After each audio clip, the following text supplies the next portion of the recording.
Hi there everyone. Today we've got a really fun activity for you. We're going to teach you how to beanbag toss.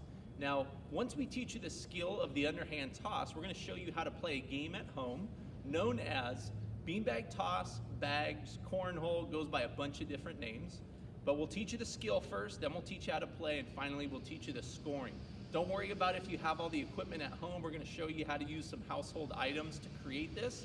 You can play this by yourself, with a partner, or even in a group of 4, played 2-on-2 or in pairs. Okay, so follow along, let's learn the skills, and then we'll teach you the game.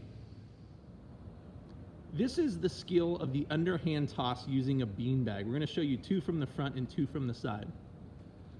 So there's a step, there's a swinging of the arm, and then there's a release with a follow through. Let's see one more from the front. He's going to step with his opposite foot, swing that arm back, let go in front of him, and then the follow through. Let's see 2 from the side. Step, toss, step, swing, toss. Let's learn how to perform the beanbag toss by breaking it down into 3 simple to follow steps. The very first thing you're going to do on the beanbag toss is you're going to swing your arm backwards. That's the arm holding the beanbag. This is known as the preparatory phase. When we lift our arm backwards, it's going to give us more distance to swing our arm forward so we can toss it further. Let's see that from the side. Reach back. Now you have a lot of distance to swing forward. One more time. The second step of the beanbag toss is going to be the step with the foot. Now you can step with the opposite foot like this.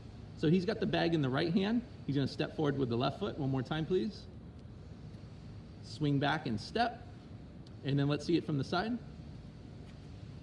As he swings his arm backwards in that preparatory phase, he's going to step forward with the opposite foot. One more time. And if you choose to, you can step with the same foot. You'll see a lot of the professional beanbag tossers on ESPN playing the game by stepping with the same foot. Either is fine. You just got to figure out which one works best for you. Gauge it by which one is most accurate.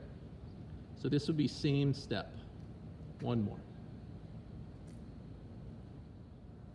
The third and final step of the beanbag toss is the release and the follow through.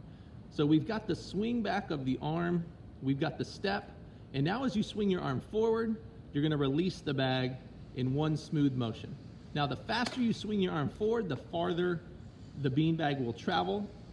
You also want to release a little bit high in the air so you don't end up tossing the beanbag short of your target. Let's see 2 tosses from the side. You'll notice he swings his arm back, steps forward, and then releases all in one smooth motion. Again, the harder you swing your arm, the faster you bring it forward.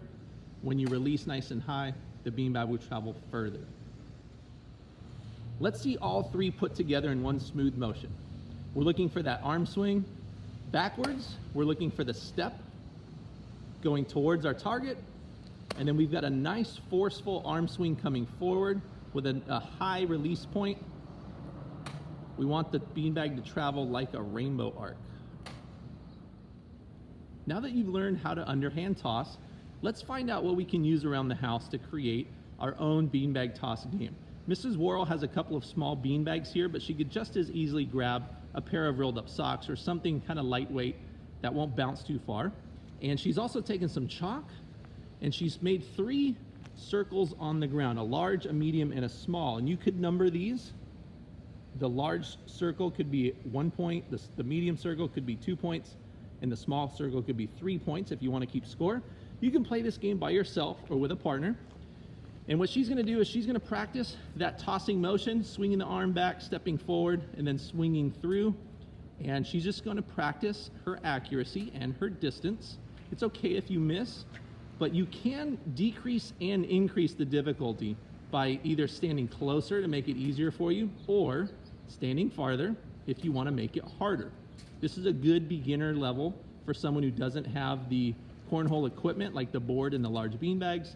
Gives you a chance to practice your technique, and all you need is a pair of rolled up socks and some chalk. Here's a second version if you have some different equipment at home. For instance, Mr. Rich would be using some stuffed animals that he's taken from his room, and then he's also taken here a jump rope. You could easily use a towel, a belt, piece of rope or string, but that's going to serve as his target. Now it's one target only, so it's not so much a point system like the chalk circles, but he's going to do the exact same underhand toss that we've been teaching and showing, and he's going to toss those stuffed animals and try and get them to land in that rope circle. Again, jump rope works, towel works, maybe a belt, and you can make that circle as big or as small as you want it to be, and you're just using it as a target. So don't worry too much if it bounces out, because this is usually something you'll be doing on your own or just with a family member. So again, it doesn't have to be super competitive, just working on your tossing motion and increasing your accuracy. Again, the difficulty can be adjusted by getting closer to the target or farther away, depending on your ability. Here's our third and final option if you don't have a cornhole set at home to use. Miss Burrows is going to be using the full-size bean bags or something that is similar in size and weight, and she's got a hula hoop and a frisbee on the ground. So if you have hula hoops, frisbees at home, the hula hoop would be the big target, kind of like landing on the board, and then the frisbee would be the center target, kind of like the 6-inch hole in the center of the board. Now she's got the big bean bags, but she's still going to swing forward using the exact same motion that we learned earlier. She's got the arm swing back, the step forward, the follow through with the release, and she's standing at a distance that's appropriate for her ability level, and she's aiming for the yellow frisbee. If she misses, she might still get it inside the blue hula hoop, but this is her target practice. Again, different items serving as different targets, challenging your ability to be accurate. She can adjust her distance to make it easier or harder on herself.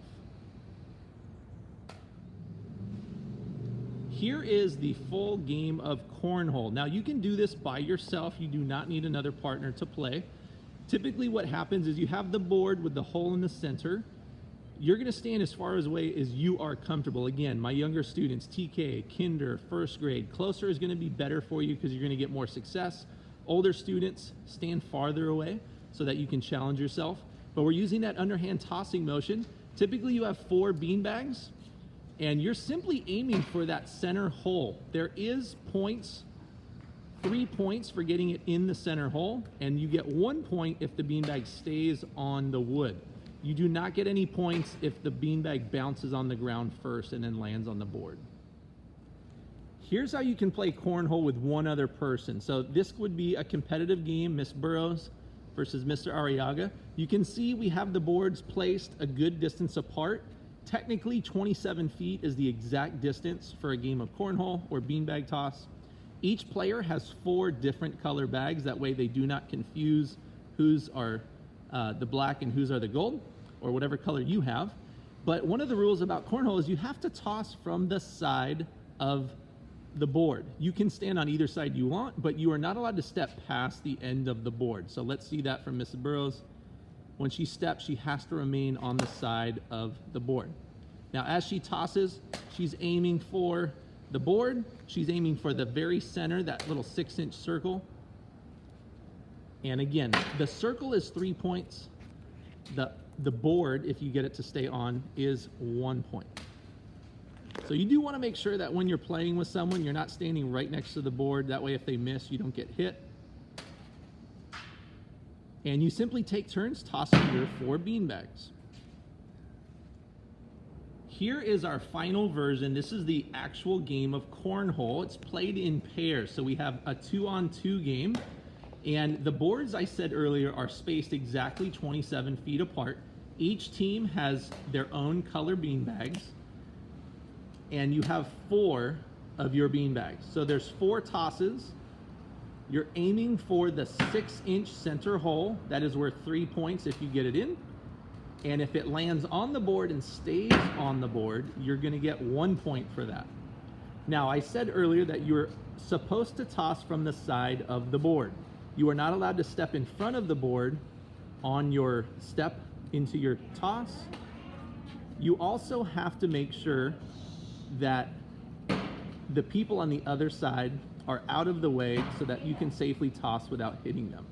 Now, here's a couple of rules of beanbag toss.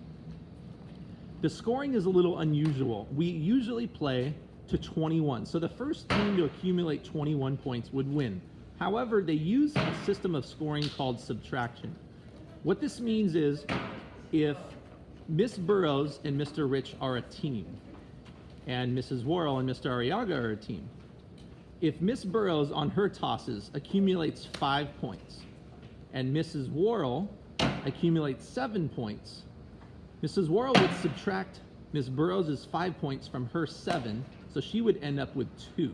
So the score after that first round, even though it was 7 and 5, the subtraction score makes it 2-0. It's a little bit tricky, but you are welcome to score it however you choose. You do not have to use the subtraction method.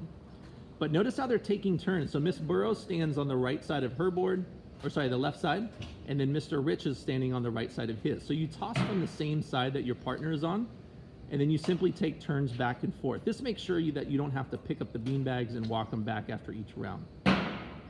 And it's real simple. We have a couple tips for you. Aside from the underhand toss, which you have to toss underhand in beanbags, there's a couple tips that'll help you be more successful. First tip is aim small. We have a saying called aim small, miss small. That means we're gonna aim for the very center of that circle, that hole in the center. It's only 6 inches wide. If you aim small, you'll miss small. Meaning if I aim for that 6-inch hole, there's a good chance I'm still going to be on the board even if I miss my target. The last tip is spin it to win it. So you don't simply want to toss the beanbag flat. You want to get a little bit of a sideways twisting, almost a frisbee-like spinning motion to it. So you'll see some of the professional beanbag tossers, they'll spin the beanbag like a frisbee as they release. It'll spin kind of flat like a pancake, and that'll help the beanbag travel straight and get a nice bounce or straight into the hole.